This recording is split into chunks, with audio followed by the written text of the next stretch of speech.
right, 3, 2, 1. Yo, everybody, what's goody? You already know what this is. Your boy King here with my guy, Mr. Go 30B. We giving you another live, real episode of Built Different Pod, man, coming to you full effect. I feel blessed today. I feel great, man. 30, how you feel? Feeling great, man. You know what I'm saying? I'm rocking my, you know what I'm saying, TSU gear. You know what I'm saying? Shout out to TSU. You know what I'm saying? I got to come out there and get on y'all campus, maybe. Let's see. But nah, man, just feeling good. Everything's just been on the up and up. So that's what's up. I threw up though for the first time in a while. Oh man. Alcohol? You know, I don't drink. I don't drink. I don't drink and I don't eat new foods. So I never throw up.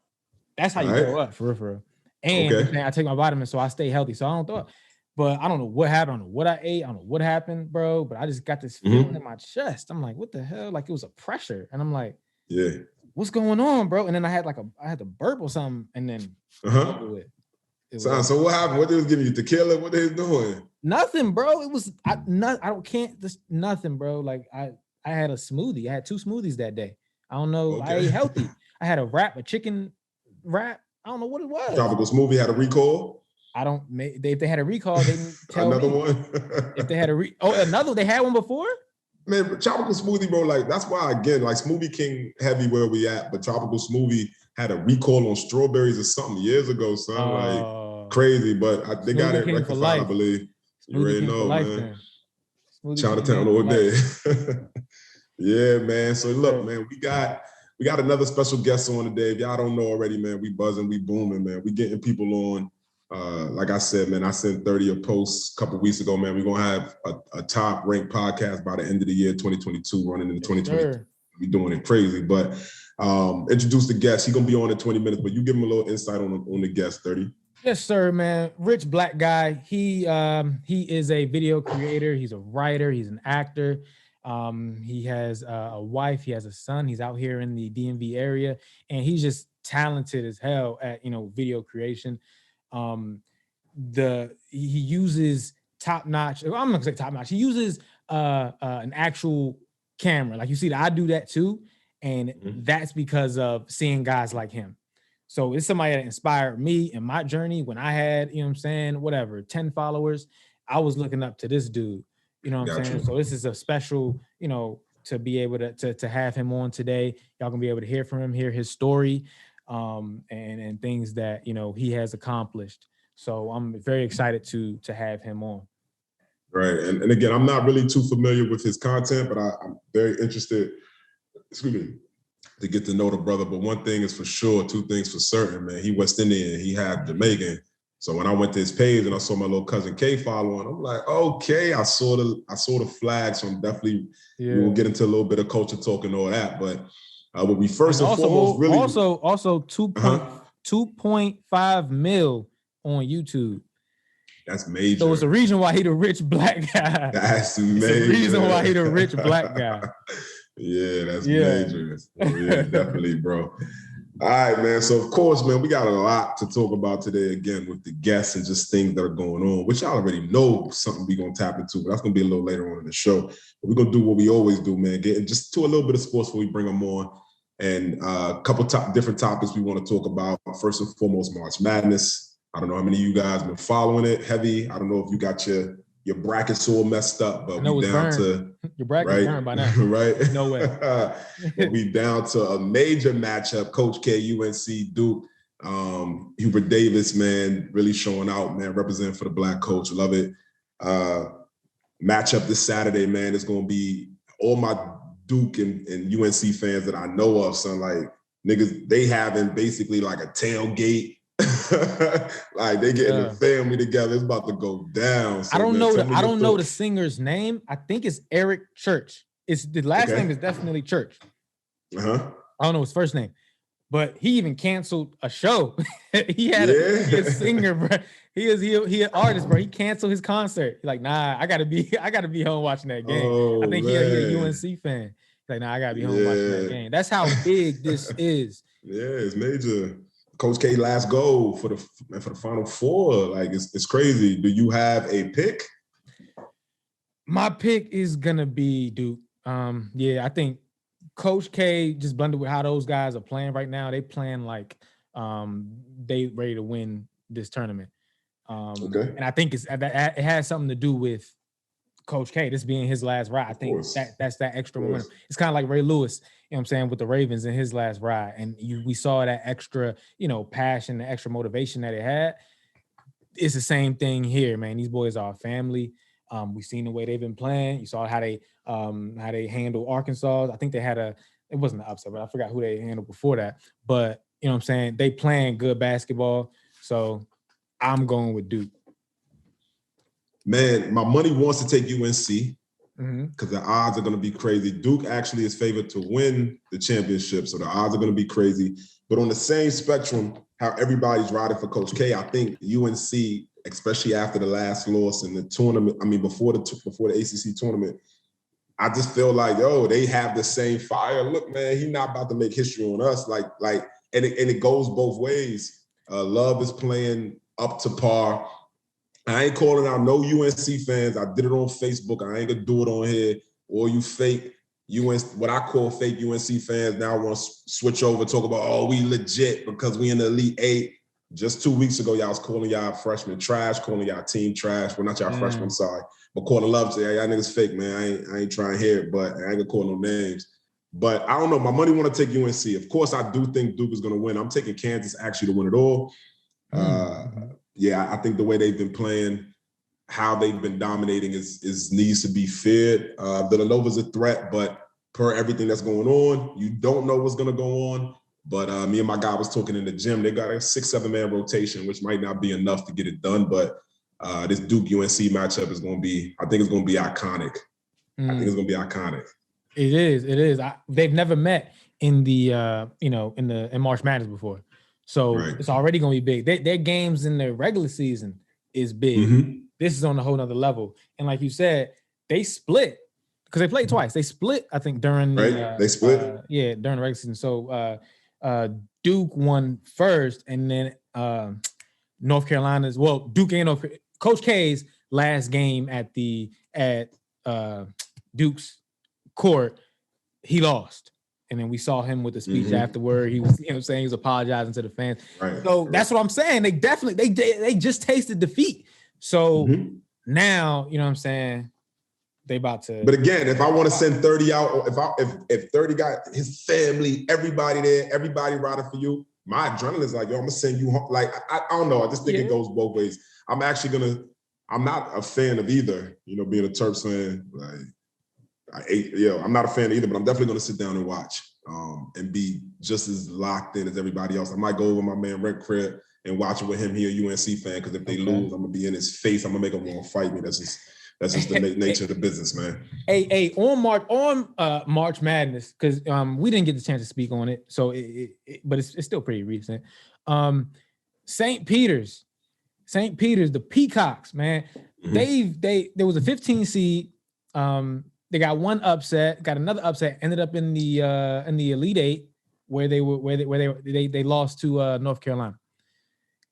What allowed them to be able to, in your opinion, if you was able to see the games, what allowed them to be able to upset those two teams to make it where they did? How were they planning to do that?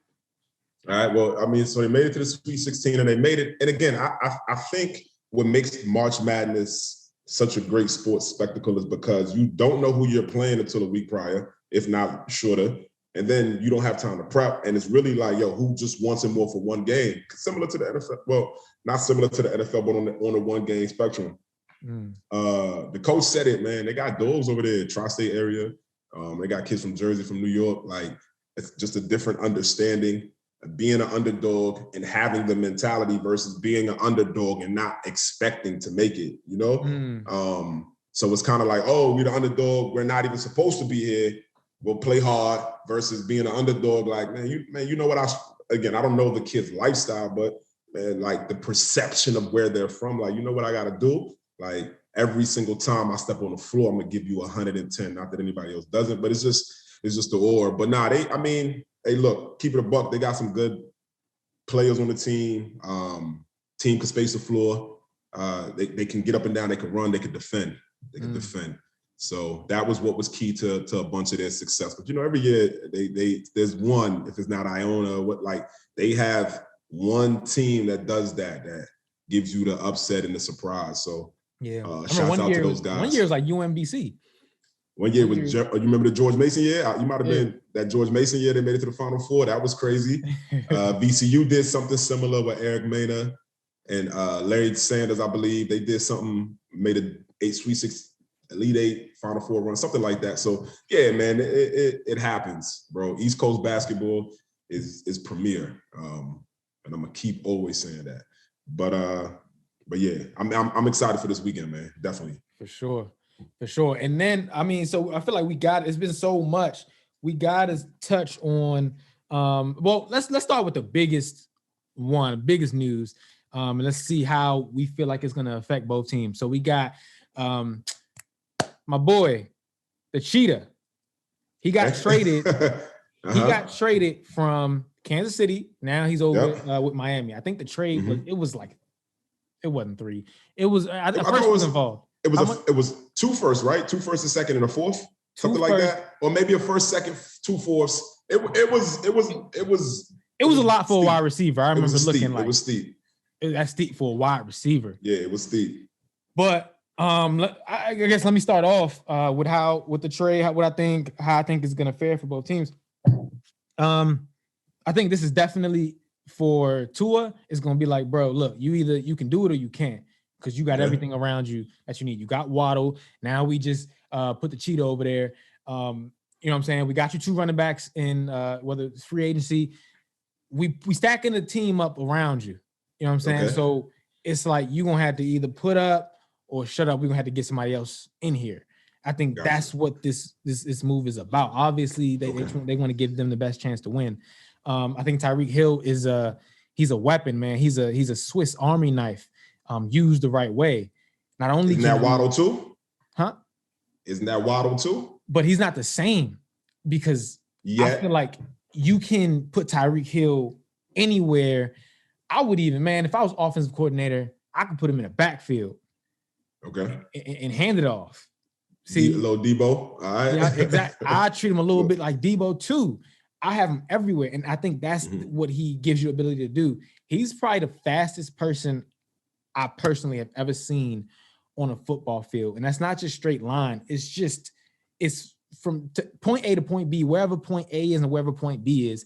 He's the fastest. Like when you see it on screen, it flashes in front of your face. He's special, and you can use him in a lot of different ways. So I'm saying receiver, but he's a weapon. And then you have. And then on the other end of the spectrum, obviously the Chiefs gonna get picks, but I think Mahomes will still fare well. I think he's just continuing to mature, and he's gonna learn that, hey, let's take the underneath stuff. Let's take what they give me to be able to be successful.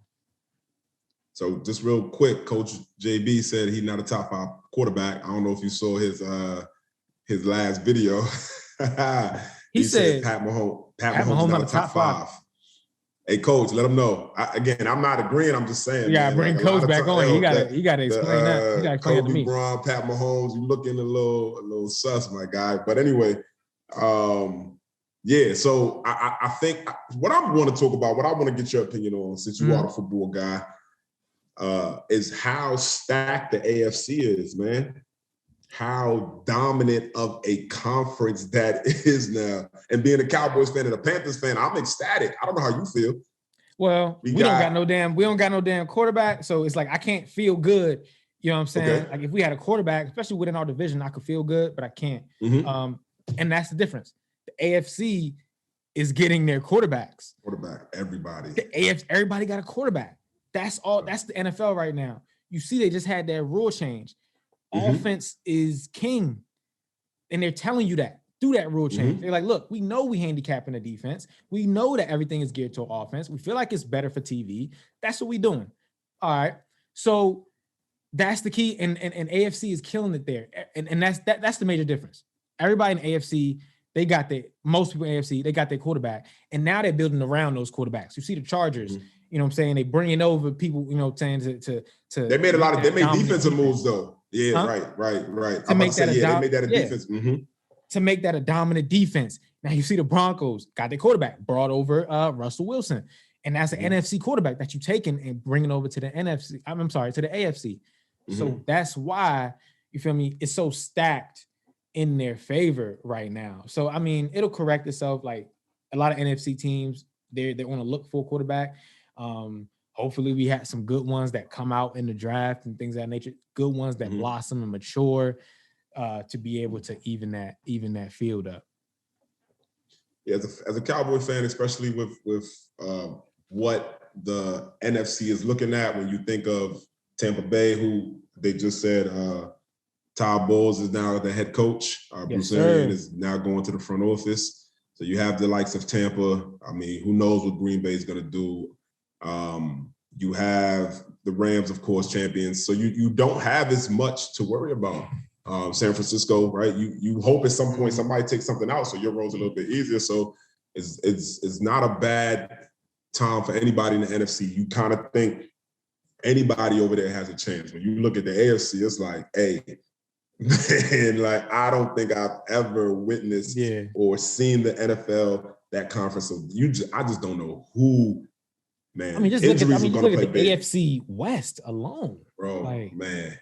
It's like somebody gonna get robbed in that division because it's like, I mean, only a certain amount can make it out. Feel me? Maybe 3 at the most. So it's like, and that's impressive if 3 make it out, but that hardly happens. Yeah. But like for them to have to battle each other, like that's a tough division. It's just a tough conference. Nah, definitely. But I'm excited about that. I am excited to just see how it play out. You kind of now get to see guys when, especially in those moments when you know chances aren't, like no team you play or come across is really like a easy win. You see what I'm saying? Exactly. Like you said, you get shifts even within the conference, right? Tyreek, then the Raiders bring over Devontae from the NFC, and then it's like, all right, playoff team that adds a premier receiver, right? Like you said, the Chargers now add premier defenders, and it's just like, whew, it's gonna be exciting. It's gonna be a show. It's gonna be a show, man. And this is why, you know what I'm saying, the NFL is just the premier, football is the premier.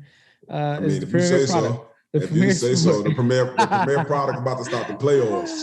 And really quick, before I don't know where Rich guy, if he's coming on soon. So before he get on, he's in the waiting room.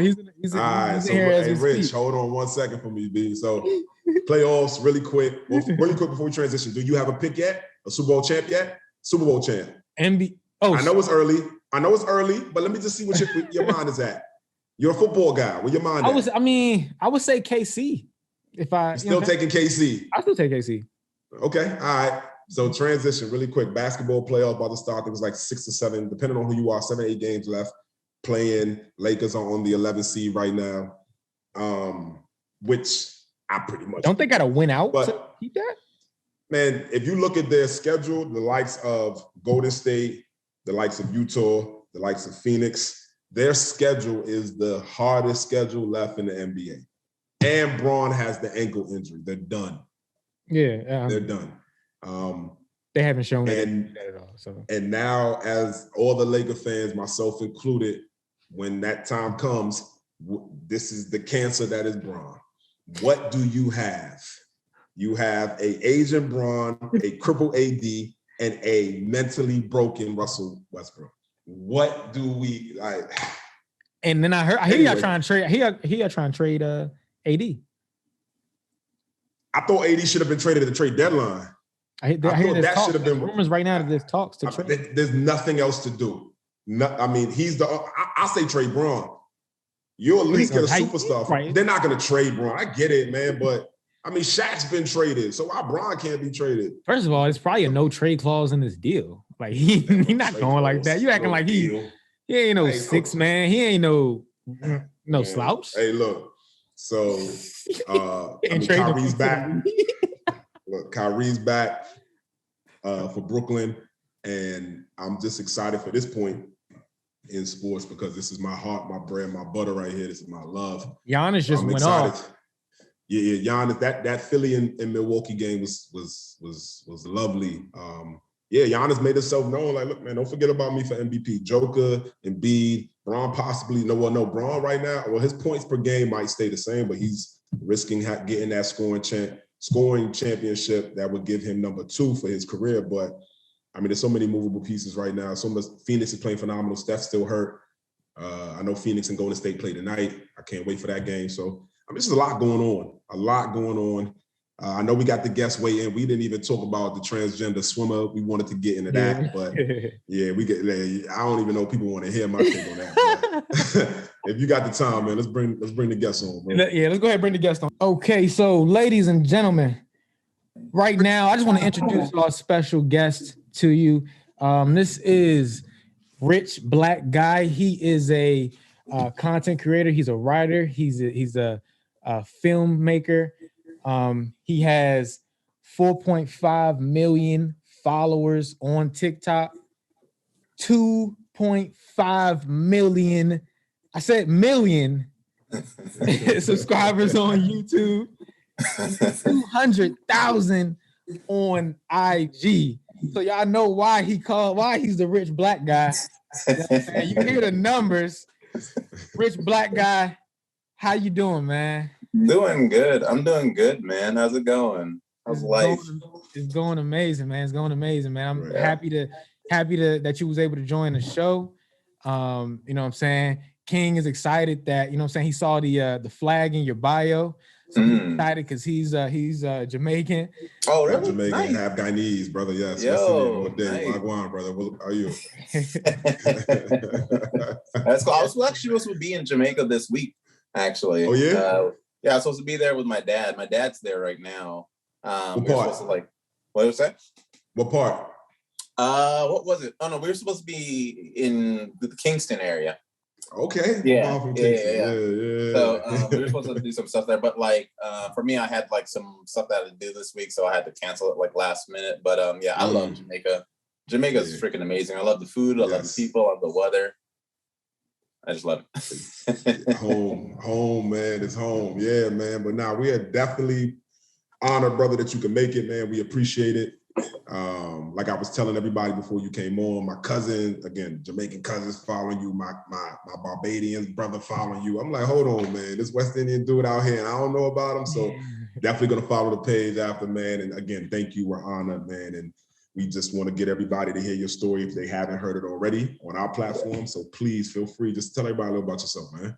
Yeah, definitely. So, so I mean, I guess I create content. Like when you start mentioning, Brandon, right? Like when you start mentioning the numbers that I had, it's still hard to kind of believe that, you know, because I've just been home all day, just creating sketches, and it's just me and myself, just and then just whatever props I have in my house. Sometimes I stop at Party City and I pick up a few things or whatever for my sketch. But it's crazy to hear the numbers until you actually go outside and then people are just recognizing you. I went to freaking what is it called? Starts with that happened with me and you. Huh? That happened with me and you. What's funny is I ran into you and I'm just like, what the the first time I ran into, I was like, oh yeah, it's it's weird that you knew me or whatever. But then I saw your page and I thought you're hilarious. And then to run into you again was just kind of weird. It's just we're all we're just here. But here. There's other there's Hard Stop Lucas. Hard Stop Lucas. Lucas name sounds familiar, but not Hard Stop Lucas. Well, okay, so there's Hard Stop Lucas, there's Legendary Jay, there's all these other black creators that, or King. Do you know King Vader? King Vader, Metro. Yeah. I did not know this whole time that they were in the DC area. Right. I mean, King Vader, he moved to LA, but all these other creators, they're 10, 15 minutes away from me. And I recently learned that. So it's just kind of weird to just see that the culture is all around me. I just assume that everyone is in LA doing their thing or whatever. Okay. That's what everybody says. They'd be like, "Damn, you out here? I thought you'd be in LA." I don't know what right? All in LA. Hollywood, man. Hollywood. I mean, yeah, that's the city for entertainment and stuff like that. Right. That's what's up. So let me ask you this. Because your name is, that's your username Rich Black Guy. It looks like I don't see you going by any other name, but let me see. Or could you tell us, like, how did that come about? How did you start that? And then you also have that line. Like, it's funny to me, bro. Like, a lot of things, the little subtle things that I always catch up on. It's like Malaysian from Malaysia. You got explain both of those. So I mean, one, Rich Black Guy is my name. Well, yeah, my name is Rich Guy. My first name's Rich. My last name's Guy. Oh man! So like, it's kind of weird. When I first had that name, I mean, well, my middle name's not Black, but you know, I'm Black and I'm proud. You know. Yeah, right. But like, I always like when I first had that name, I was just like, man, I think I'm being like very like derogatory. I'm very like being like straightforward. But I'm just like, it's my name, and if people feel some sort of way about it, I could just explain to them that like, it's me. Exactly. Yeah, right. However you want, but so yeah, I just got it because it fits me. It's like who I am, and then I just kept on saying Malaysia from Malaysia because I'm a half Black, half Asian. I'm half Jamaican, half Filipino. So and then like, it's like for me, it's rare to find like other people who are also like Black and Asian. When I find another Black and Asian person, I'm just like, yo, holy crap! like you know, it just feels like one of my people or whatever. And I just wish, kind of like how like, you know, we wish that there was like this utopia called Wakanda for Black people. Like I want this like utopia for Malaysians called like Malaysia. I don't know. So look, let me ask you a question, right? So it's funny because we've had a couple guests on the show, right? And again, everybody knows Mystikal 30, but they don't know him as Brendan. That's how I met him, right? So they see his content, they get on the pod, and they're like, hold on, man, I didn't expect you to be this chill. I didn't expect you to be this like calm. Like, I don't, you know what I'm saying? I didn't know you was that. So do you come across that? Like, who are to the fans, to the people? I don't know how many pods you've done. I don't know how often they get to kind of your fans reach out and see you, but are you who you are on your content? Not that Brendan's fake. I'm just saying, like, is your content is who you are? Yeah, that's very hard to explain. I don't know. I mean, like right now, does it come off like I'm the same person? To me, it does. It does. It does. I think the difference is I play a character, a specific character, and like all of them. There's no way I can be like, you can talk to me. I'm just gonna be shouting and like being this jerk to you. Like, of course not. Like I'm. Yeah. You could be. Like, I mean, you could be like. I mean, you could be. I mean, for me, like I don't know how to explain it. Like, I think like certain characters, I mean, I am kind of just myself. Like, I'm just acting, I suppose. There's some characters where I'm like little. I exaggerate a little bit more or whatever. Like I don't feel like I play someone. I just like exaggerate my personality just a little bit more. And of course, it's like mostly like humor. So like, if anything, it shows a lot of like my content on my page shows a lot of my humor side, but I would also say that like, you know, I have many different personalities, you know, that, I mean, it really depends. Like we're human beings. So like, we're not always like just on, and we always have jokes in the back of our mind that we're just going to keep on like, you know, like for me, I love talking like deeply about things, you know, I like really getting into like people's psyche. I like to just talk about like, you know, people's philosophy and just how they live and what they live by and stuff like that. That's what I really, really like. And sometimes I even like to put that, even like when it comes to like my content, and sometimes I get into things such as like, you know, controversial stuff going on. For example, the whole Will Smith, Jada, Chris Rock thing that's going on. We'll get into that. Yeah, well, yeah, let's definitely get into that. I saw your skit. But what I really like is just like, because like a lot of thoughts starts brewing or whatever. So it's like I love to just take the thoughts that I have and try to express that through my content in a way where it's like for me, I like walking the fine lines of controversial topics when it comes to like stuff like whatever happened to the Oscars, or like, you know, vaccines, or political stuff, you know, like that's just me. And I think that's the main thing that I love doing in my content. I think humor to me is just more so like a cherry on top, you know? But that's how I go about doing things. But yeah, overall, me as a person, like I'm a human being. I love talking to people. I love just chilling and stuff. It's funny. It's funny you mentioned, because you mentioned the vaccine video. That was probably one of the first videos that I seen from you. And yeah, it was amazing. Guy, if you haven't gotten the chance to see that, King, I recommend you go. Like it was really good. Like all his content is, and you can just, I mean, and what always drew me in, I was telling King, before you got on, and I told you already, was just the effort and the work that you put into the videos with the effects, with the costume, with the making sure to use, like a 4K camera, things of that nature. When you got people, and it's not everybody creates how they create, you know what I'm saying? I'm saying what I gravitate towards. That's what I like versus, just using the phone or just doing kind of, I don't want to say the bare minimum. I'm trying to be, but adding quality to the video. Yeah, like I love it. And tell me, like, how did you get your start doing it, first of all? And then how did you always start that way, or did it elevate to that? So like I'm very, how should I explain it? Like whenever I start anything, when I do something like completely new, I always try to do the bare minimums first. I see, like, for me, I start off with like my phone. I had like an iPhone 10 at that time when I first started or whatever. And and real quick, how long ago was that?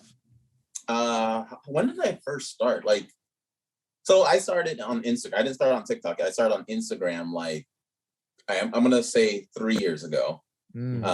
Just, like I saw a bunch of other content creators. Like there's, like, I used to follow like someone named Rennie, someone named Jasmine Love, King Batch. Like, they're all those creators. I followed them, and then I was just like, why does it feel like I could probably do something like that? Like I feel like there's so much room for other content at that time too. That like, like I feel like there's something fresh, something new, because I feel like things are starting to become like very stale. Like everyone's kind of doing the same thing.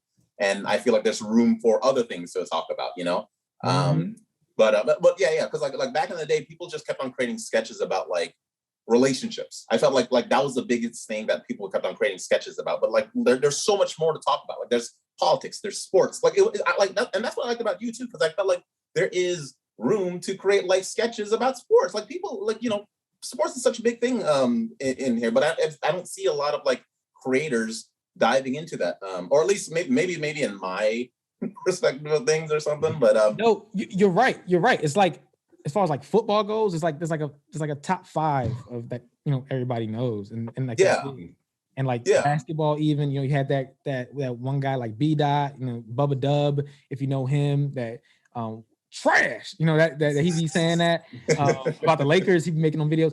So Filet, you got Filet, who really was kind of the gateway for basketball, at least for me. Filet was one of the first guys that I was, like, funny, and then you actually see he can hoop.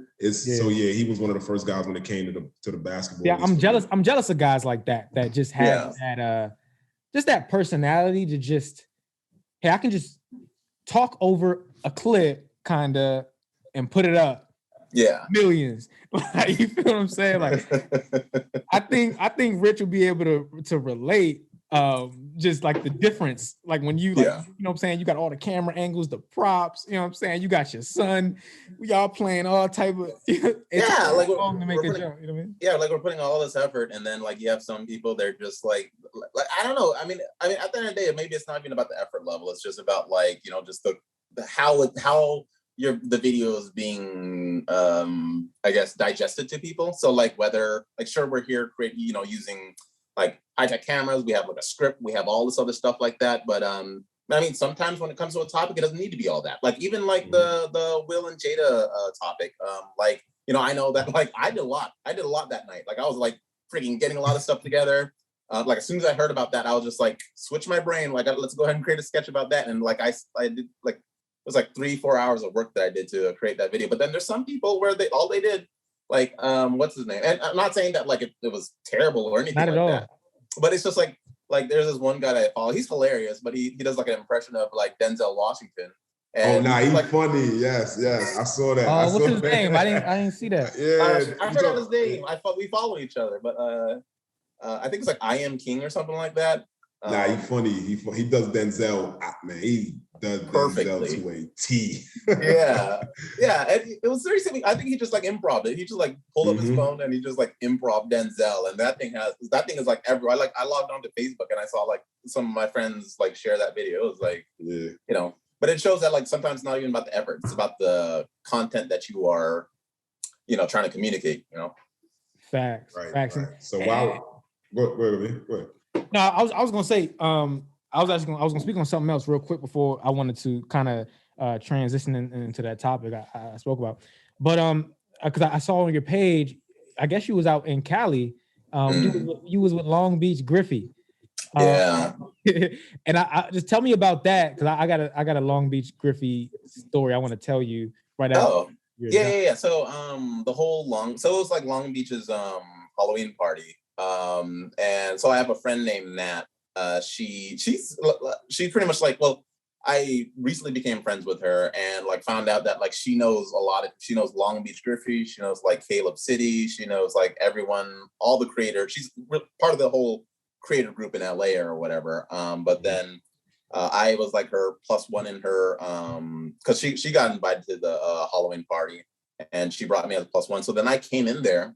And this was my first time actually just exposing myself to like everyone or whatever, right? I come in there and I was overwhelmed with so many people who knew me. I was just like, you know, like they didn't even know that I was coming. They didn't even know, but they were so surprised. And like, there's this guy named Heavenly Control. He's like a big like gamer or whatever. He came up to me and he just gave me like a long speech. He was just like, "You're gonna go far. You are awesome. You know, blah blah blah blah blah." And it's just like, yeah, everyone just like huddling over me, just like it just felt like family. I was just like, wow, this is where I belong, you know. And then with Long Beach, I didn't know. I mean, like it was very amazing for him to know who I am too. Like for me, I've always followed this content for the longest time. I love his approach. I love his angle on things. I love that he just has the balls to say whatever the hell he wants to say. You know, that's his brand. You know. But yeah, like when I met him, he was just like, I know you. I was like, oh shoot. Dang. Yeah, it was cool. And like, yeah, everyone, it was so fun. We were like in the we were in this we were like in the backyard of this, like, I don't know, it was like, I felt like there was like a bunch of Bloods and Crips and stuff in this area or whatever, but it was just like, but it was still pretty cool. It was just like, you know, we were just hanging, we were just vibing and stuff. And yeah, I mean, like, we just kicked it and stuff, you know. King, you know who Long Beach Griffy is? Nah, I don't. Okay, so I mean, you don't know who Long Beach? He's a legend as far as, I don't know, whatever, YouTube content creation, whatever you want to call it. He's a legend. And it's a crazy story. So he's been friends with this guy named Trell. His name's Trell and his username is Trell Vision. He's on IG, TikTok, all that. So he makes videos as well. So I'm playing 2K with Trell. All right. We're playing 2K and he's like, he had mentioned Griff or Griffy before. And so I had knew that he knew him. And then but it slipped my mind. He said, "Hey, Griff want to talk to you." So I'm like, all right, whatever. So, you know what I'm saying? We on a game. He said, Griff want to talk to you. So he put Griff on the mic. And Long Beach Griffy on the mic.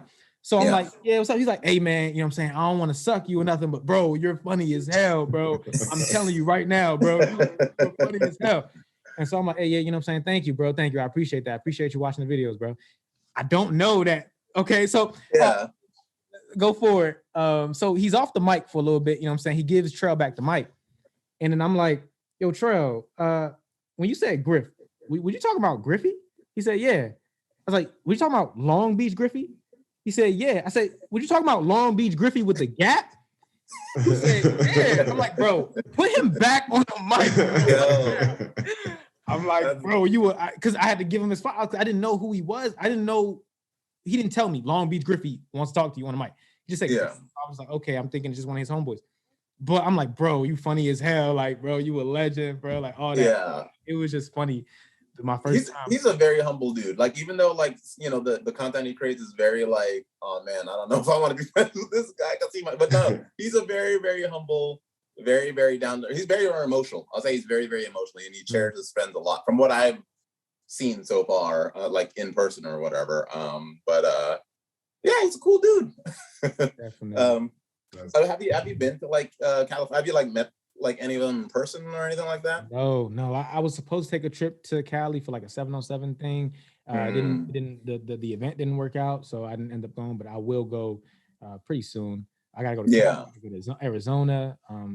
Yeah, especially with now like COVID's kind of like let's cross our fingers that COVID is like dying down or whatever. But yeah, like it's a good time to just connect with these people. I know. Have you heard of like DreamCon? Yeah, I'm going. So I'm trying to go, but the tickets are like they always sell out. Oh, they're sold out. I figured I was like, I'm going. I didn't. Yeah, I tried to apply. I tried to apply to see if I can be like, I don't know, like a guest in the guest panel or something like that. I don't know if they like. I met with them. I met with RDC World at AnimeCon like a few months ago or whatever. I partied with them too. That's crazy. But I don't think like I didn't get to connect with them. That I don't think they like know like we saw face and we interfaced with each other, but I don't think like I never really got to like exchange and stuff like that. It was just more so like a hey, how's it going? Like, you know, I know some of your friends, you know, some of my friends and stuff like that. But yeah, I like DreamCon is something where like that's where all the Black creators go and they sell out like super quickly. So I'm just like, I don't know about this year. I didn't know. I thought I had time. Yeah. You better act, man. I want to let you because I know I've been, you know what I'm saying? I'm excited. Nah, man, listen, when Ryan was here, I don't even think you said but two things, brother. Nah, but Rich got really quick, man. So again, we, you know, the last video, the hot topic, right? We want to keep the viewers interested, right? So of course, Will, Chris Rock, Jada. Like I said, I saw your skit. I want to know personally. So me, I'm an advocate for Will. Will, I love it.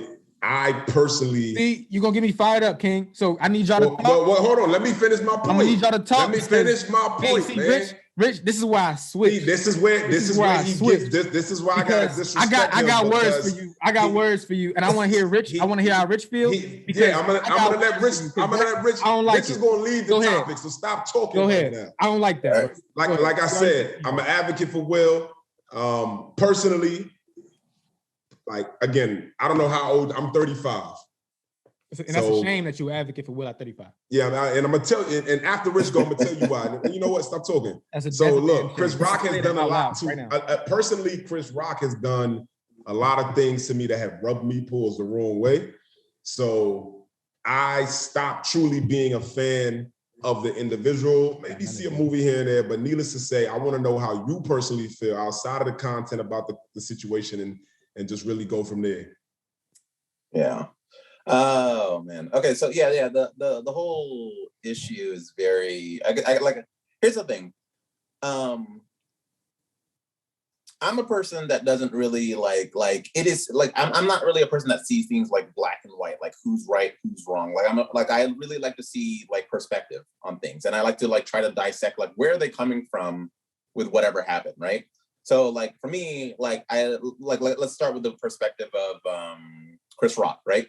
Chris Rock, he's a comedian. You know, he says a lot of like, in my perspective, who Chris Rock was, he says a lot of like offensive jokes. And most of the jokes that he says is always like, you know, he always pulls out like the race jokes. It's just like this easy, like, oh, black people do this, black people do that, white people do this, white people do that. You know, I'm not too much of a big fan of him as a comedian, but I respect him. I respect his like, you know, the work, and I understand who he is. He is Chris Rock, you know. So for him getting invited to the Oscars and for him to host, I mean, that's his job. His job is to just be a comedian and just play as the role as Chris Rock, you know.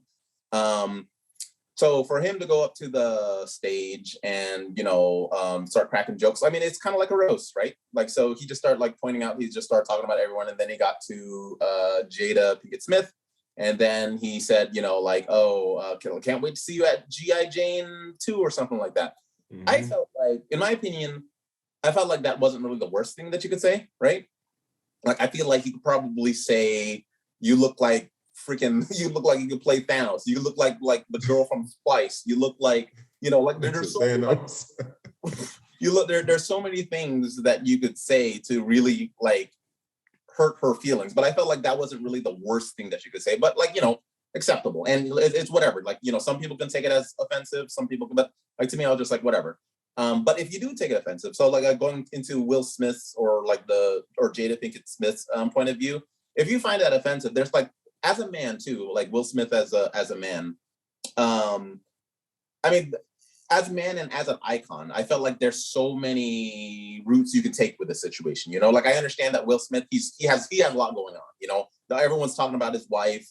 Everyone's talking about like everyone's talking about like his business and stuff like that. So he's under pressure because they put it out there. But yeah, they put it out there. They put it out there and stuff like that. So he's like under a lot of pressure. So for him to go up there and smack him, I felt like that was such a quick.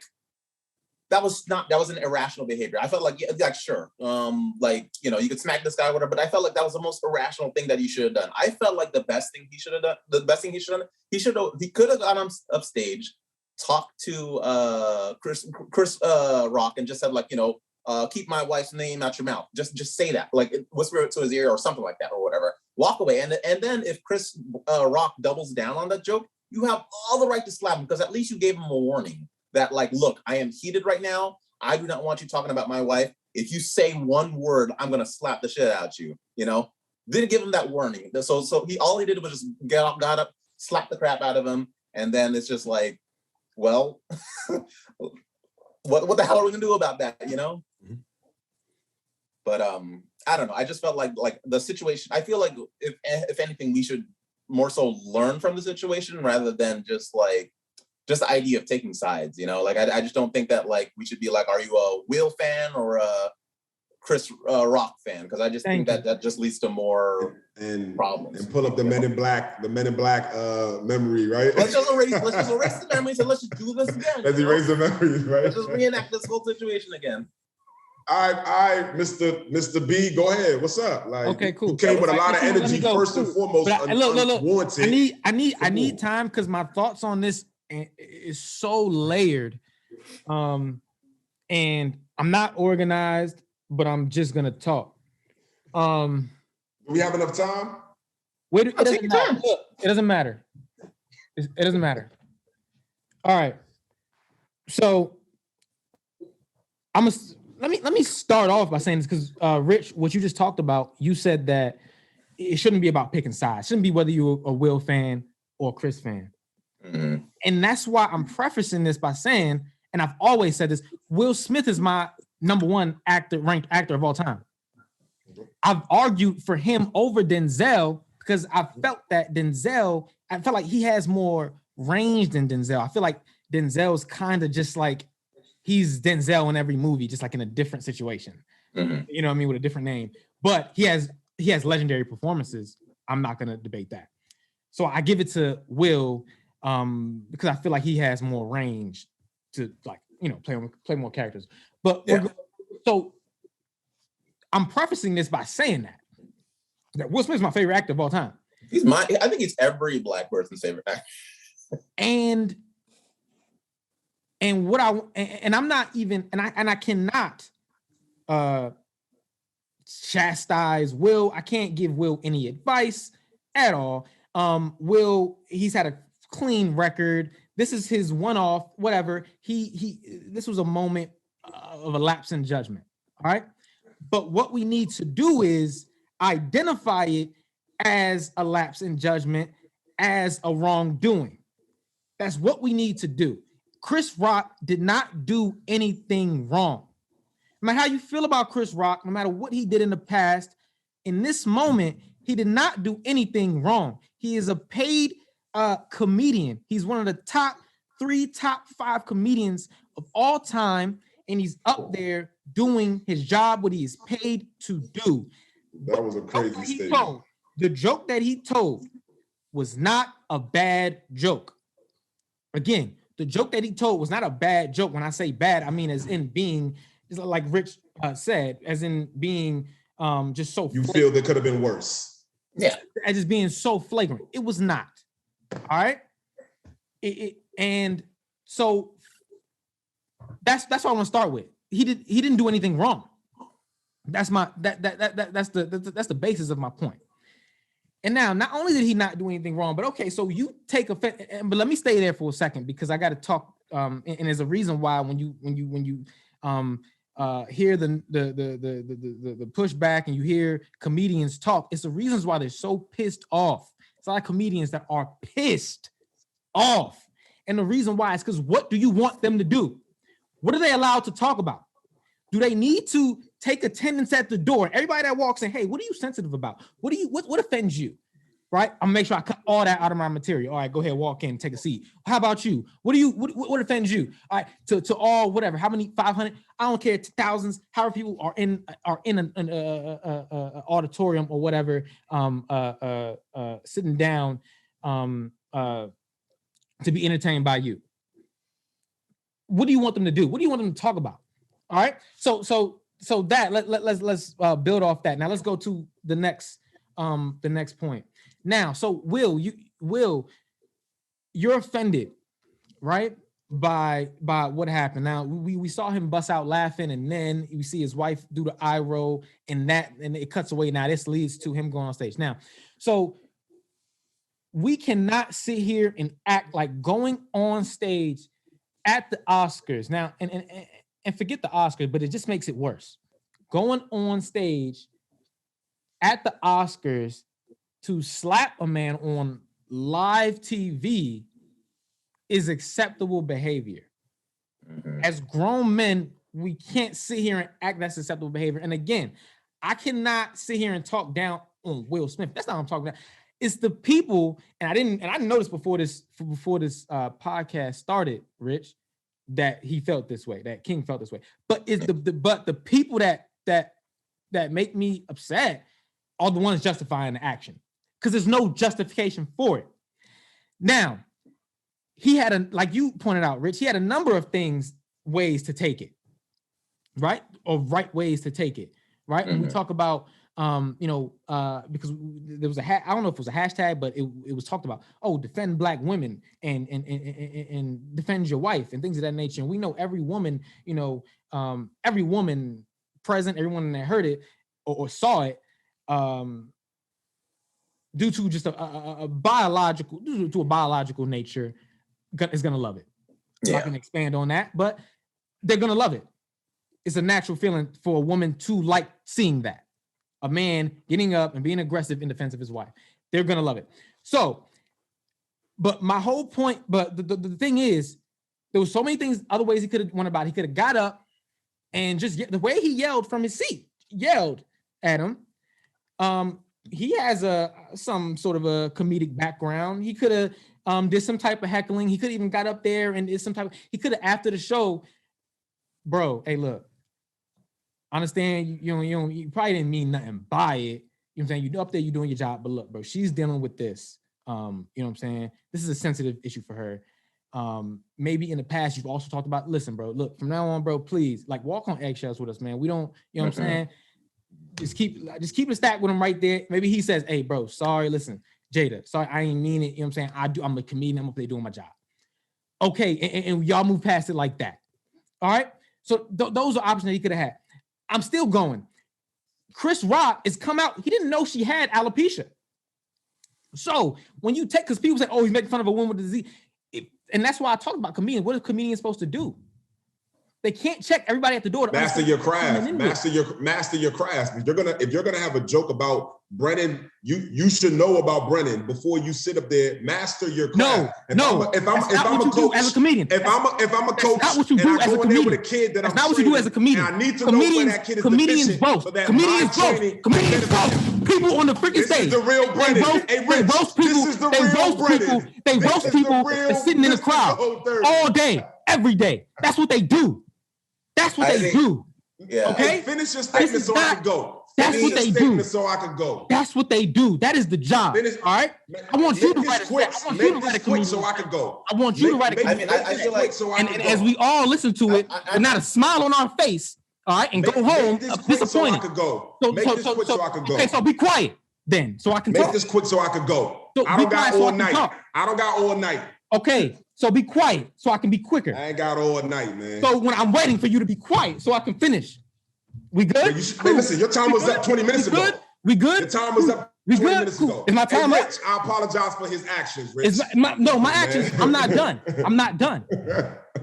Go ahead, man. Let's kick it up. So let's talk about another. There's so many sections to it.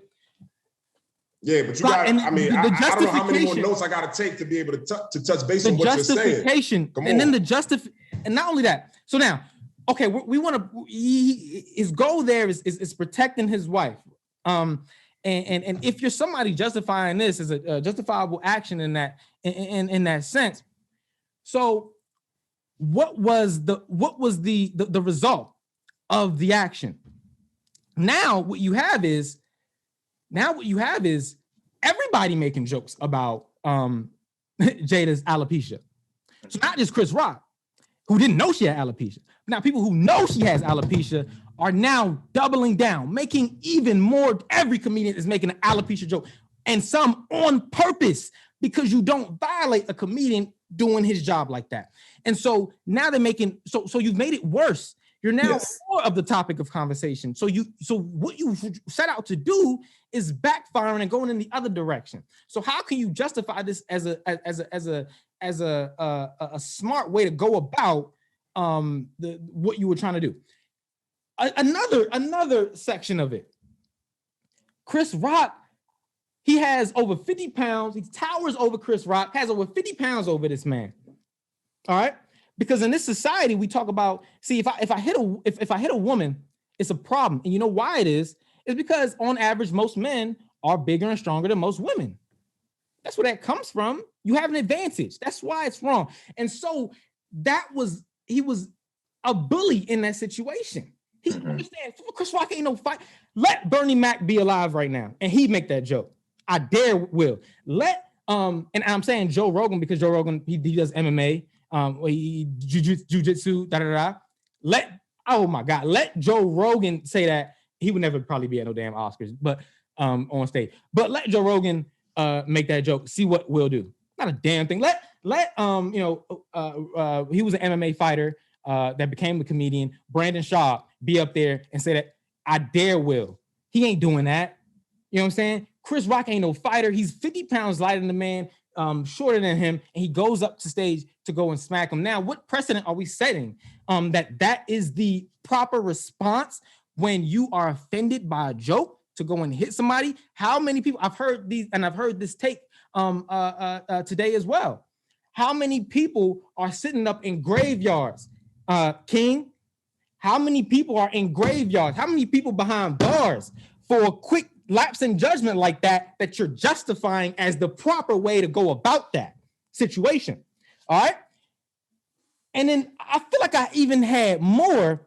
And then this is the last point, is I'm highly disappointed in everybody at the Oscars who sat back and watched the man get assaulted on stage and decided like, okay, well, we're just gonna let this man go back to his seat. Nothing's gonna happen. He's gonna go up, have a word. And I am disappointed in them, but I understand it's just so unprecedented. Everybody was in shock. Maybe we don't know how to handle it. But bottom line, again, I don't got nothing to say to Will. It was one-off thing. We know, I understand it was wrong. It was a one-off thing. It's not an assault on his character, who he is. But to the people like who's about to talk right now that want to justify it, I'm highly upset and disappointed in. And go ahead. I do agree too, because I do believe that as Will Smith, right? Because Will Smith is here, he's being like an advocate for like, the Black community. He's also like writing books to like motivate people. He's here trying to. His sales went up after the smack, by the way. Sales I bet his sales. I even heard that Chris Rock's sales. That's what happened. Chris Rock was actually sold out too.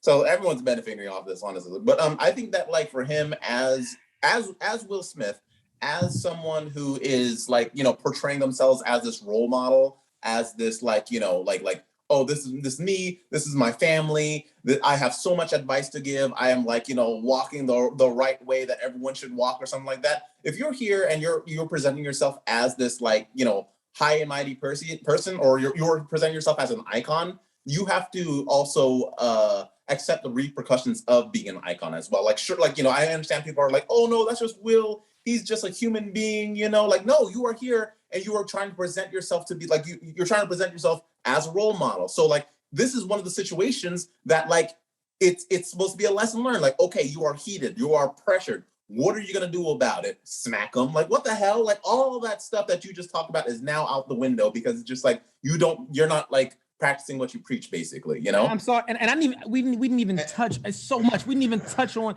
everybody that won, all the black folk that won awards that night. That it's overshadowed forever, right? Because of King's favorite action last night. Go ahead, King. I'm a puncher, not a slapper, so that's not my favorite action. But I just had to clear the record for those that don't know. So, all right. The funny thing is, right?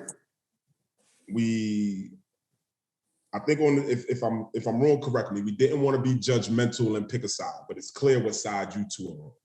No, it's not a side. Hold on. No. I need to debunk that right now. I need to debunk that right now because you're narrating for me. Can I finish where I'm going? It doesn't matter where you're going because you just said something about me. And I tried to speak. I'm looking at the situation. Let's let King finish, and we can hold it. We'll hold. I appreciate that, Rich. But let me just say, I'm looking at the situation objectively and deciding on the situation. I said Will Smith is my favorite actor ever. It's not picking sides. I don't think you being a fan of his work is really conducive in this particular situation and how you're speaking about the situation that just happened. If you're so-called being objective, right? So my personal perception is 110% subjective, right? Could be how I was raised. It could be what I was taught. It could be so many different components that have led me to these 35 years that lead me to act a certain way that you might not agree with it. It doesn't make it wrong, right? Because again, that would then be judging because you feel that it should have been handled a certain way, that's the right way for you. That's a judgment. I don't know them personally, neither do you. None of us have a personal tie to any of the components in this particular situation. But to my point of subjection, right, how I was raised was different than you, B. So what Will did and essentially how Will did it isn't necessarily a bad thing for me. Now, back in 2000, you touched base on this, back in 2016, when they were not at the Oscars because they were boycotting the Oscars, he took a time to then address them at their position on why they were boycotting the actors because they feel Will should have won an award for the doctor role. I can't remember what it was called. And they felt that it was a minority rebellion that was going on with the Oscars and who was winning and how it was going. All right. So fast forward to 2022 and we're in the Oscars again. And his first joke was about Will winning an award. Oh, I hope Will wins it. You know what I'm saying? We don't want no issues. Laugh it off. Cool. Then you take the time to talk about G.I. Jane because of her disease. And let's just say Rock didn't know, right? All right, let's just say you claim he didn't know, right? Yeah, it's come out that he did not know. It's been confirmed. He did not know. So okay, we got to confirm by. So again, let's say Rock didn't know because he didn't. Because he said that he did. Confirmed that Will, he did. If I'm Will, and let's just say I look at my number one, and she's bothered by it, and me being me, I'm an aggressive type personality. Right? That's just me and who I am. And to right a wrong, and I think Rich made this point, what he's gone through the course of the years that he's taking the high road, supposedly, on these particular situations from your perspective, it boils to be too much. Everybody has a breaking point. Every single person, you yourself. We just talked about your demeanor. Look at how you acted because I made my opinion. Look at how you smacking tables. But you're a calm, cool guy. Everybody has a breaking point. And that might have been Will's. It might have sparked from 2016 and it might have sparked in between 2016. But when he took the approach to have an insult on his wife, he defended his position, right? Which is why I say I'm an advocate for any man that does that, right? I feel that there was substance behind his approach, which doesn't necessarily, to me, make his actions wrong. I understand that there's backlash that comes with it. There's consequences that come with anything you do, right? But as a man, you live with that because you stood 10 toes on what you believe. Not what everybody else is gonna think, not from what all the people laughing because they think it's a funny joke. My significant other is going through a situation, and my approach is I need to handle it the best way I see fit at the moment. Cool. Chris, and again, to me, Chris Rock has numerous videos out there, and Rich talked about Will's approach about being an advocate for Blacks, where Rock could have touched base on any single solitary Caucasian in that audience. He had the picking of every premier individual that night. And he decided to harp on a 2016 thing he did and attack the same people, the same individuals, right? Advocate for Black was a point that was brought up in your perspective, Rich. Chris had that opportunity, right? My point is that as quick as we are to look at Will's actions and fault him for it, right? Some of the people that are praising him for defending his wife, for defending his principles, for defending whatever, is why I come on here and I say, look, man, I'm not faulting Will for nothing he do. I'm an advocate for Will. I've seen how Rock, and I don't know if you remember the video 30 or you even Rich, Jerry Stiller, Rock, and two other white comedians are, for a minute and a half, there's video of them just talking nigga, nigga, nigga, nigga, nigga. Oh, I seen that, yeah. Yeah. And Jerry's like, yo, like, this is like, I know him. You two say nigga in public. We say nigga. Oh, you just said nigga right now. Oh yeah, I did. Haha, Jay's, yo. And at what point did Rock say, hey, fellas, it's a little too much? He was the aggressor. He was like, so when certain things happen, you got to take everything into perspective, B. And if you didn't see the video, of course I'm gonna send it to you. I'm gonna text it to you. Do not send it to me because I saw it. Don't send it to me. Again, calm your ass down. It has nothing to do with this situation. Calm your ass down. It has nothing to do with the situation. Again, Will's approach subjectively, again, of course I can relate to it because I'm the more of the aggressor. I'm not more of the passive type individual. So and again, Will Rock didn't press charges. Again, if it's me and I walk up on that stage, I understand what comes with my actions next.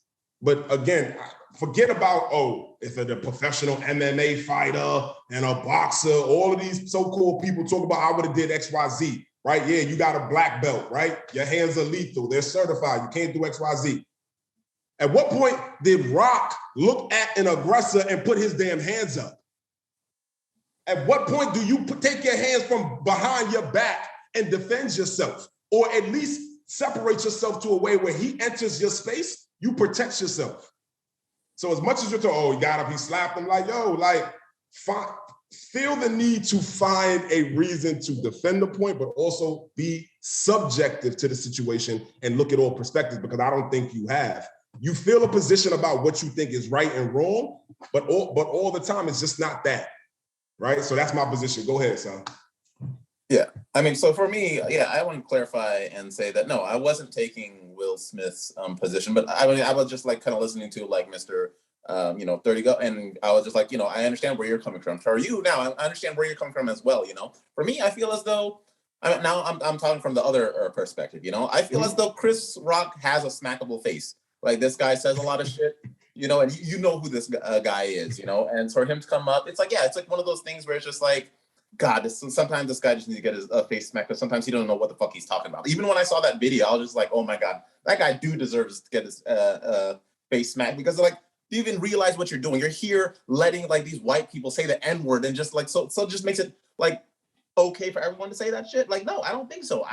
That's terrible. That's a very terrible position. As a black person, you should not allow that. Even if they're your friend, you should not allow your white people to just like say the N-word like it's nothing or some shit. Who gives a fuck about where y'all are coming from? Don't say that shit,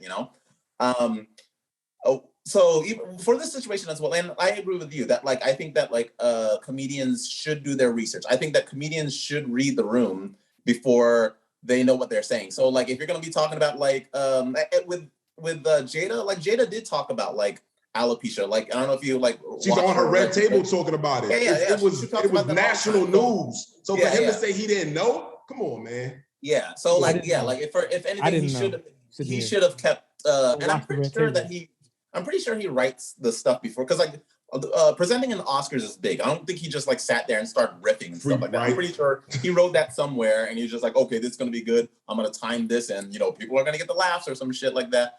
I mean, and again, I'm sorry. Let me cut you off. And why it was perfect was because she was in G.I. Jane, the first one. You see what I'm saying? So now with the first one? Jada. So now with the alopecia, you look like you're going for the role, for the lead role now. G.I. Jane 2, can't wait to see you, right? But but I would say that like what I'm saying is it's not the worst joke, because G.I. Jane is not like a terrible role model. G.I. Jane is known to be this strong woman. Like, I don't know if you watched the movie, but like she was under a lot of pressure. Men were like trying to like she's like one of the first women to try to join the military, so they're like putting a lot of pressure on her and all this other stuff like that. So like I think it's a Street Fighter spinoff or something like that. Yeah, I think it's like the Street Fighter spinoff. Yeah. That's what I felt like about it. Like I felt like as Chris Rock, he should have like I do agree with you that he should have been aware of what he was, just read the room and see who he should be targeting before he gets into you wouldn't even know if she was like going through cancer. If she was going through cancer, that would even worse, Right. But like like I said, but going back to Will Smith, I felt like I'm like I said, I don't think that he should have not hit him. I don't think that violence could somewhat be the answer, but I felt like there should have been a warning or a buffer for him to clarify that, like, okay, I just want to make sure that you're not here and you're actually making fun of my wife, or you're here to try to put us down. Because if you are putting us down, then I'm gonna smack the shit out you. Like you have to kind of like. I felt like Will Smith should have gave him that warning first before laying that smack. I mean that's just my. And before you go, B, I'm gonna let you. 2 more points that I want to make, right? And it really just. Hey, by the way, King, wait, King, take as long as you want. I'm not really I'm not eager to say anything. No, I just know. I want you to get your time. I just want you to. I want to hear your rebuttal. I'm saying I don't really need a lot of time. So okay, all right, cool. So the last 2 things I just want to talk about is really. You bring up the profession about a comedian, okay? And it's like, what are they supposed to talk about? But again, to my point, everybody has a line, bro, right? Like if you're gonna to Rich's point, if you're gonna talk about my mother who got cancer, and you think that I'm just supposed to laugh because you're a comedian, this is your profession, and you want to make fun of my mother with cancer all across the world, right? Like you have to then also understand what comes with somebody's position. There is repercussion to you as well. Just because you don't get a pass because you're a comedian and you're just supposed to tell jokes, right? Will Smith was a rapper who didn't curse. He made a career. He made multiple albums without cursing. Kanye put out an album without cursing. So there are ways to be successful outside of the prototypical way, which is DeRay Davis. Anybody I see, I'm gonna just disrespect you to you black in the face. Like the Oscars again was a platform that they boycotted. All right, so Will got nominated, so they showed up. He actually won. They didn't come because, again, they didn't support it. Just like if DeRay Davis has a show and you don't like him, you just don't go. You see what I'm saying? There is no ties to you to DeRay and his show. But at the Oscars, there is. So to Rich's point, and that I made earlier, you have thousands and thousands of people there that you could have told a joke about, bro. Thousands of. And you decided, again, to attack the black, which is why I then brought up the video of how I feel like his time was coming. And again, everybody made fun of it. I don't know if it's true, but you saw Samuel L. Jackson hug Will, right? Everybody, they look like everybody feels like Chris Rock is due, and that was his due. All right, go ahead. Well, can I add just one quick point? I feel like they hugged him not because Chris Rock did wrong. I felt like they hugged him because they know what Will Smith finally won. That's okay. Not even the Oscar, just the simple fact of his personal life. Okay, everyone knows what he's going through. We understand. It wasn't Chris Rock that did anything wrong. I mean, well, of course he should have handled a little bit better, but like still, I felt like they were hugging him just because, yeah, he was going through a lot of shit. So got you. All right, go ahead, B. Nah, hey, I ain't got enough to say on that topic. As far as I stated my opinion or my point of view. I think I laid out, every single point. I would just say this as far as I don't know, anybody that could be watching the show is to just make sure, because I want to make sure I want to be, I guess, responsible. Like, make sure that, or understand that, first of all, like, verbal should not be met with the physical. Because what we're doing here is we're really making light, and like King, and he's smiling and like shaking his head. Bro, there's because so I don't many believe people. that. There's I just don't people. agree with that all the time. I get sometimes, not all the time, bro. There's so many people. No, I wouldn't even say all the time. There's so many people. There's so many people behind bars. There's so many people under the ground. Something like that. Like, take it off of Oscar stage. Take it off of Oscar stage. You understand? And we just in public or whatever, and somebody says something, you go when you feel like, well, this is my right, for whatever reason, to go and put my hands on them. What if they you don't know this person from what if they got something on them? And then you know the Vine, well, I said Vine, you know the TikTok, weave, boom, boom, you know, with the gunshots, weave, like, bro, that's a life right there. You know what I'm saying? And let's take it to another angle, because I mean, and you know, King has done his he's put in some work tonight to villainize, you know, who Chris Rock is, and it's not fair in this moment. I didn't villainize anybody. I spoke facts. What I pulled up was facts. Anybody can look it up. Right. So look, and I gave my personal perception, bro. I didn't villainize nobody. I'm trying to just, you know, keep it together. So we can't say 2016 Will Smith was boycotting the Oscars. Okay? So as a comedian, that's a story. That's part of it. Like, Rich, when we saw this go off, hey, King, you ready to go? You ready to go? You looking down? You at your phone? You all right? Yeah, I'm A1. Okay, I'm saying. I'm good. You good? I'm good. Keep going. Okay, cool. So when he's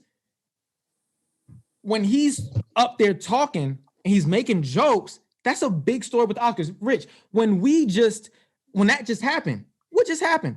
It was like internet assemble, right? Every creator, same way you said, the same thought I had in my head. That's how we're wired. Boom, this is the trending topic right now. That's what I go on Twitter. How you think I pick what I'm doing? I go on Twitter. What's the most talked about right now? And that's what your content veers toward. Come on, Rich.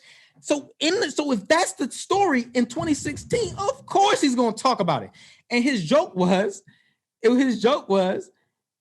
said Jada is also boycotting the Oscars. And he was like, boycotting the Oscars, Jada, is like me boycotting Rihanna's panties. Right. I wasn't invited. Joe, like, okay. But fast forward that though. Right. So fast forward. It's 2016. Make sure my math is right. You know what I'm saying? I ain't been in school. 6 years later.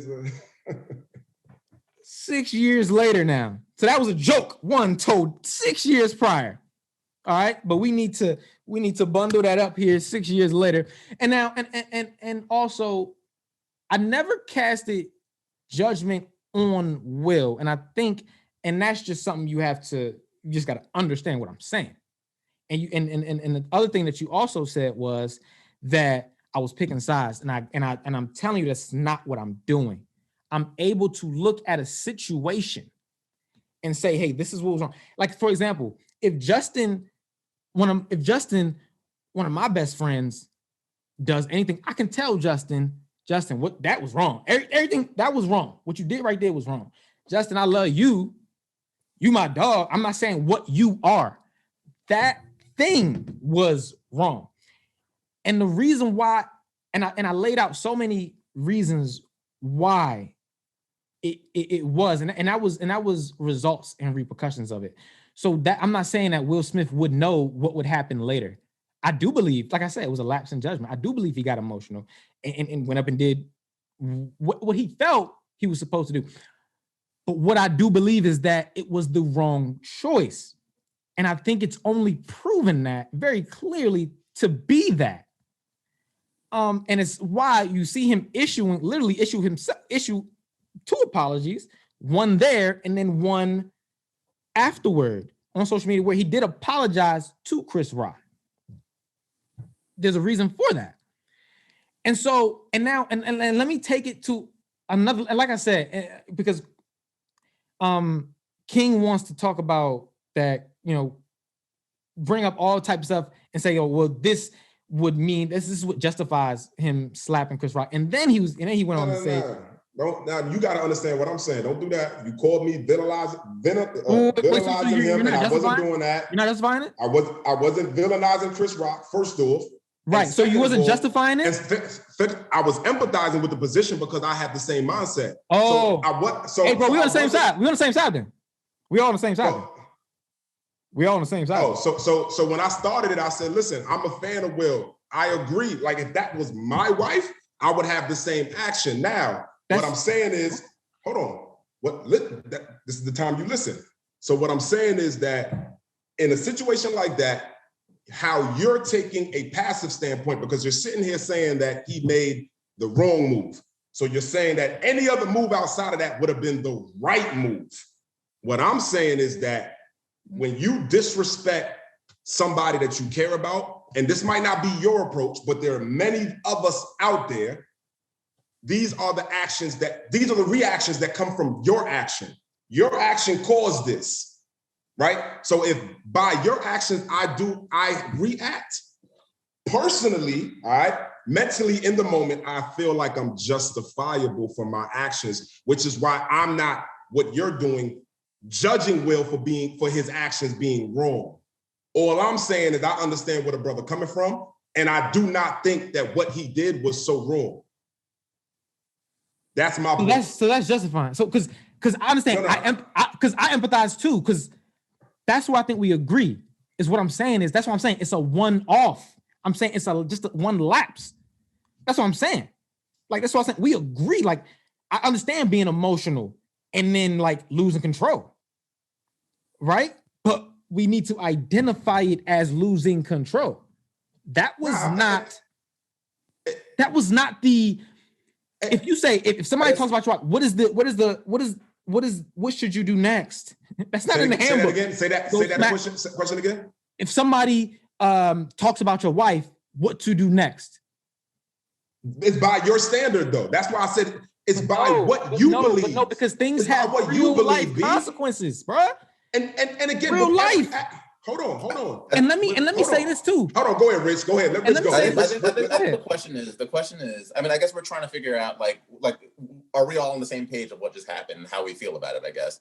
I think the question is, did Will Smith's actions and his choice in his action, was that rational? Was that a rational decision that he made? No. Hold on. So how do you feel, Rich? I mean, I don't think that was the most rational decision that he should have made. But listen, hold on, Rich. To the word rational, I think it was rational because Will had time to think. Will looked at Jada probably, because remember, he was laughing.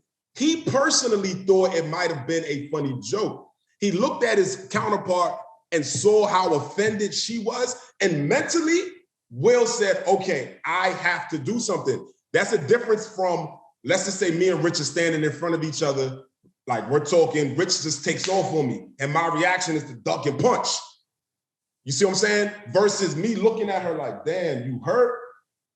All right, let me take care of business. And again, I feel like it's like all the rage, like he just turned into Hulk as soon as he saw his because of everything that's been going on. Right. And that's why rationality went out the window, because all the buildup that he's been going through about like him and his masculinity being tested, seeing his wife being quote unquote embarrassed like that or whatever, or feeling him. Like, yeah, I felt like all the rationality went out the window. I understand him. I just don't think that what he did was it. The rationality to that point, hold on, B. And to that point, you said that there are consequences with your actions, right? The consequences that Will has suffered from not addressing August you see what it is. The actions that Will has had, the reactions or the he did address it. No. What I'm saying, no, he dressed it at the red. Remember, Will was the butt of every, like, even now they say you ain't do that to August. Exactly. If Will would have, but hold on, if Will would have taken this approach to August, would he have been heroic? Would he been? I don't know. So that's a different. I feel like that's a different. I mean, it depends on what you're. And everybody's everybody's literally saying you should have slapped August, not Rob. He should have slapped off. But the thing is, I think that it depends. But now we're talking about Brennan just said words do not lead to physical. I just said that's what he just said that. Right. And so what did I say? What did I say to negate that? So no, what I'm asking you is that I just wanted a quick yes or no to that point. If Will would have taken a physical action in August, would he have been heroic? No. Because wait. I'm maybe I'm missing something. No. Maybe I'm missing something from that Rich might make it easier, but I want to hear what he's about to say because he was about to go to that point. Go ahead, Rich. It really depends on what you're saying when you're saying like should he have slapped August, right? Like with the whole situation between August and from what I know, it was like Will gave August permission to sleep with his wife. So that's something, and that was kind of like something that they done that we shouldn't have known about or whatever, you know? So because he gave that permission and he was conscious about the permission that like if Will came home and find out that August is sleeping with Jared or just found out of nowhere, yes. Like you should have freaking hit him. You should have hit the shit out of him. Like you should not be sleeping with my wife. But that was a agreement that they had with each other. I don't think the agreement was with August. I think they had an open marriage, and the way that Jada explained it was that, listen, we're tied together to the hip for the end of time, but we have an understanding that you're with me, but you do you, I do me. I don't think, because remember there was pictures of August with them and the kids. I don't think that relationship would have been that dynamic if Will knew that you was cranking my wife. But why I don't think he would be heroic is because you allow her to do it. I mean, she allowed him to do it. My position, you're a fault no man for doing something your girl lets you do, right? So that's my position. But in a situation where you're pretty much helpless in somebody else's actions, your reaction, again, to me, is what you feel is justifiable, is what you feel is right. And what comes with that is everybody public.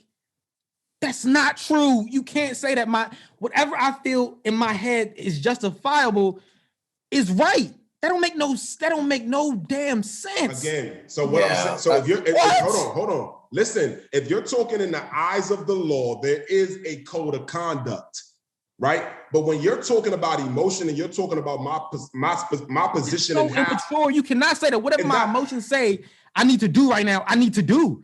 You can't say I feel I need to. Let me end it here, Rich. Let me ask you a question. I don't care. Rich, let me ask you a question. You cannot tell people that's right. Hey, Rich, if me and you are on the basketball court, Rich, and me and you are in a heated argument, Oscars to the damn basketball, and me and you in a heated argument. And I walk up to you in the midst of that argument and I enter your space, right? Are you going to talk about it or are you might do something in reaction to my action? That's physical. Hold on, stop, man. Rich. Ain't no stop, that's physical. Because when you can't make let the man answer the point, man. Shut up and let him answer the point. Is that when you try to make point, you take it in another... What? Shut up and let him answer my question. Hey, Rich, answer the question, bro. My bad. Explain the because you're talking about shut up. I don't know who you're talking to. So the question was, Rich, if me and you were in a heated argument and I approach you, okay, your actions are going to do what? If you approached me, like if you were, if I'm approaching you, yes. Yeah.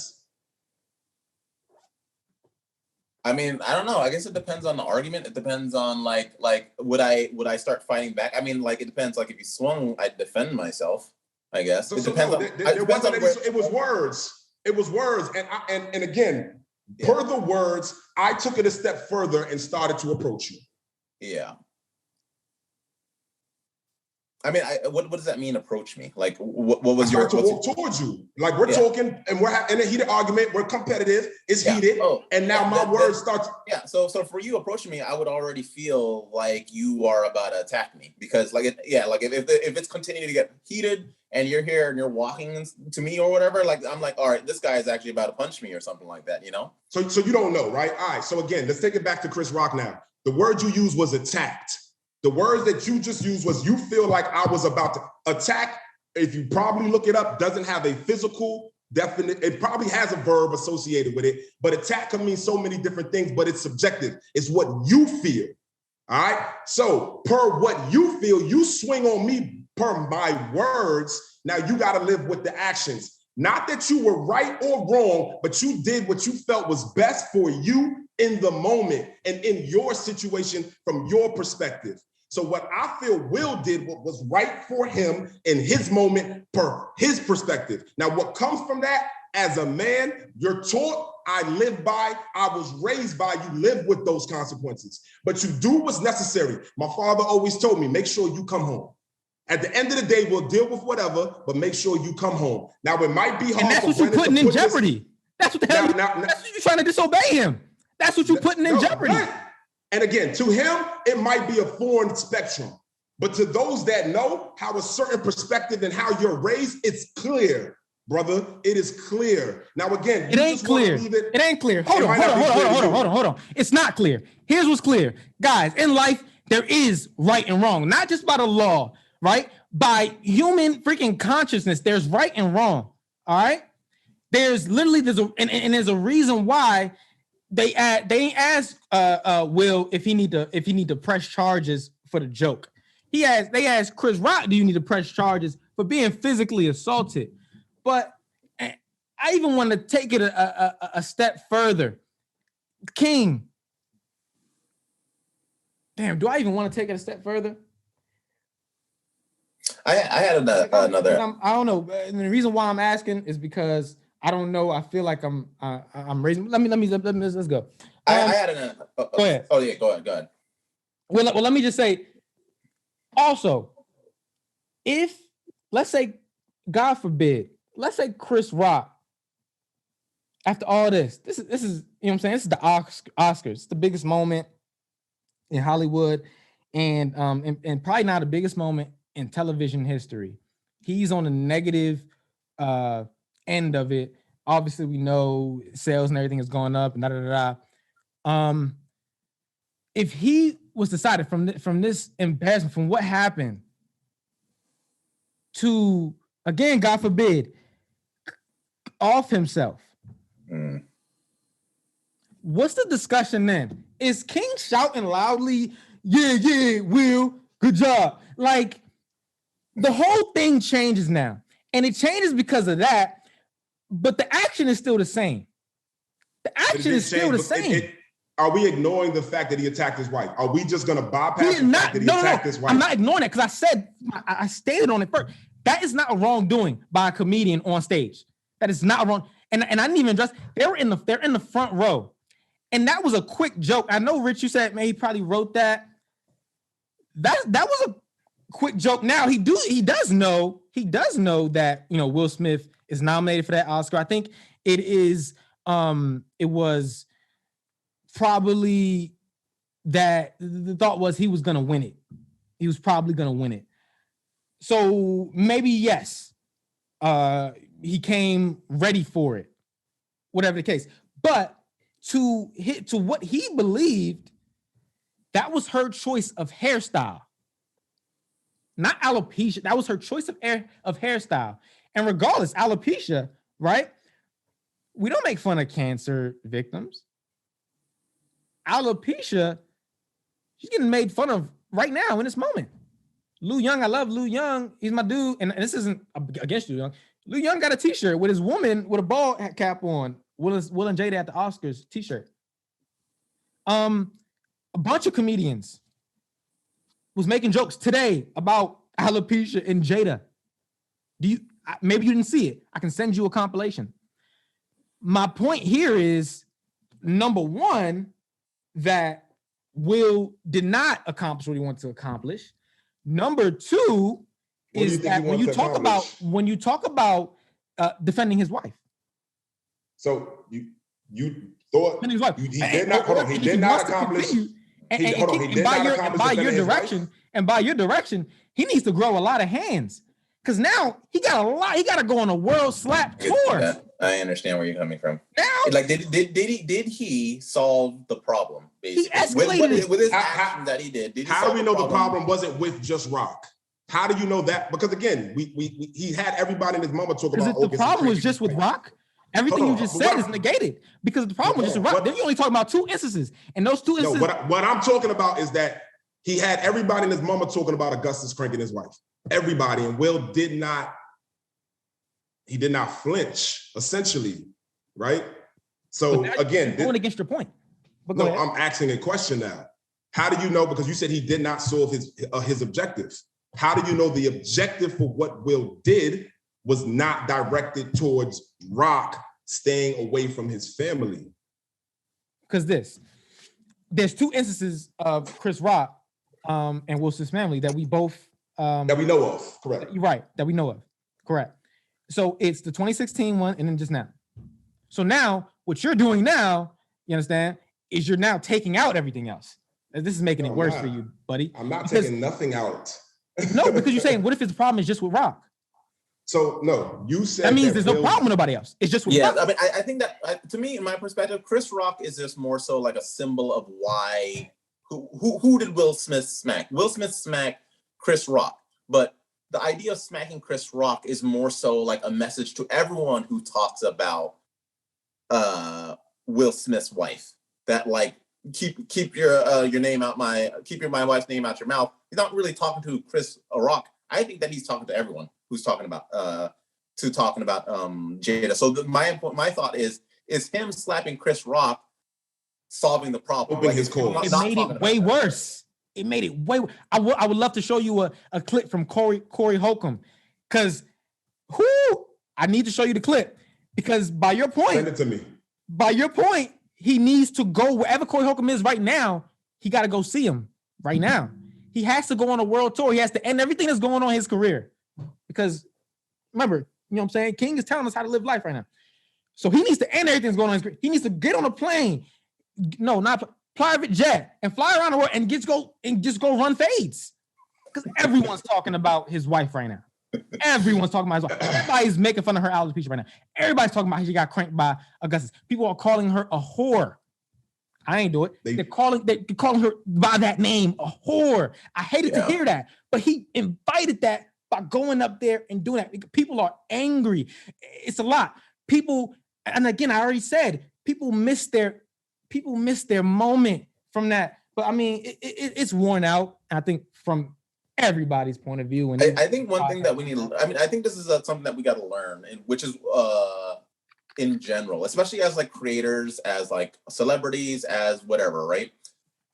Is like, I don't know if you guys played any video games, then you like run into like these toxic people who will talk shit about you or talk whatever. About you on there, right? Yeah. Or even like you go on the internet and you have an opinion, and then someone talks shit about you or whatever. So then what is the like the innate feeling that you want to get? You get the same innate feeling that you get that when Will Smith smacked Chris Rock, that you want to retaliate, you know? So when you see like a bad comment, it's like you want to say some shit back to them. But what happens if you do?